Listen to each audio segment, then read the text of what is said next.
मित्रांनो, शेतीतील भविष्य म्हणजे हायड्रोपोनिक शेती. नाही कळालं ना, ते समजवण्यासाठी आज आपल्या सोबत आहे अवंतिका मोरे मॅडम. तर चला समजून घेऊयात. नमस्कार, मी अवंतिका मोरे, हायग्रॉनिक्स कंपनीची प्रतिनिधी आहे आणि आज आपण बघूयात हायड्रोपोनिक्स म्हणजे बिना मातीची शेती ही कशी केली जाते.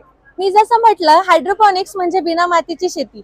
मग ही झाडं उगवणार कशी, उत्पादन येणार कसं, त्यासाठी वापर केला जातो पाणी आणि कोकोपीटचा. हायड्रोपोनिक्स मध्ये दोन प्रकारच्या सिस्टम्स असतात. एक असते कोकोपीट बेस्ड सिस्टम, एक असते वॉटर बेस्ड सिस्टम. इथे तुम्ही बघू शकता, आम्ही कोकोपीटचा वापर करून हे स्ट्रॉबेरीचं उत्पादन घेतलं आहे. पुढे आम्ही वेगवेगळ्या प्रकारच्या मिरच्या, colour capsicum, tomato, cherry tomato या सगळ्याचं उत्पादन घेतलं आहे. तुम्ही अशा प्रकारचे 100 ते 150 प्रकारचे वेगवेगळ्या भाज्या, फळं, फुलं यांचं उत्पादन हायड्रोपोनिक्सच्या माध्यमातून घेऊ शकता. तर तुम्हालाही हायड्रोपोनिक्सची शेती करायची असेल तर आम्ही तुम्हालाही शेती करण्यास मदत करू.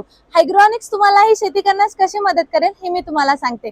तुमचा पूर्ण प्रोजेक्ट सेटअप करणं, त्याचं ड्रॉइंग करणं, डिझाईन करणं, ह्या सिस्टम्स तुम्हाला लावून देणं, ह्यासाठी लागणारे seeds, nutrients, agronomic support, technical support आणि ऑटोमेशन ह्या सगळ्या गोष्टी आम्ही तुम्हाला करून देऊ. आता हे सगळं उत्पादन केल्यानंतर हे विकायचं कुठे हा तुम्हाला प्रश्न पडलाच असेल, तर त्याचंही टेन्शन नाहीये. हा सगळा माल आम्ही तुमच्याकडून परत घेऊ, म्हणजेच आम्ही बायबॅक करू. तर तयार आहात ना शेतीचं भविष्य आजमावायला, म्हणजेच हायड्रोपोनिक्सची शेती करायला? अधिक माहितीसाठी खाली दिलेल्या नंबरवर कॉन्टॅक्ट करा.